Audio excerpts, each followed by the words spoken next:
নবীর কথা শুনলে মানুষ বুকে আশা ফিরে পায়। আমার নবী কাউকে হতাশ করেন না। হতাশা বিশ্বনবীর ডিকশনারিতে নাই। তিনি মানুষকে আশাবাদী করে তোলেন। বিশ্বনবীর কথা শুনলে মানুষের হৃদয় নরম হয়, তারা আশা ফিরে পায়। বিশ্বনবীর মুখ নিঃসৃত পবিত্র প্রতিটি কথাই আশা জাগানিয়া। সুবহানাল্লাহ পড়েন। আপনি প্রিয় নবীর মুখ নিঃসৃত বাণীগুলো পড়েন, কথামালাগুলো শোনেন, দেখবেন আশা পাবেন, বুকে আশা পাবেন, ভালোবাসা পাবেন।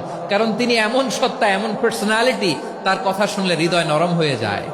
মনে হয় হৃদয় খুলে তারে দিয়ে দেই, সব কথা যেন তারে বলা যায়। আওয়াজ করে বলেন ঠিক কিনা?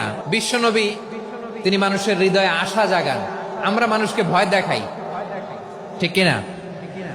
আমরা ইসলামকে এমন কঠিন ভাবে উপস্থাপন করি, মানুষ ভয় পেয়ে যায়। বিশ্বনবী মানুষকে ভয় দেখাতেন না, তিনি আশা দিতেন, ভরসা দিতেন।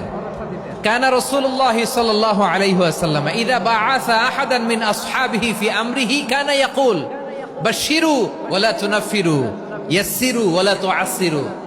কাউকে কোনো দায়িত্ব দিয়ে পাঠালে সাহাবাদেরকে তিনি বলে দিতেন প্রত্যেককে যে বাশশিরু ওয়ালা তুনাফিরু, মানুষকে সুসংবাদ দিও, দিন থেকে ভাগিও না।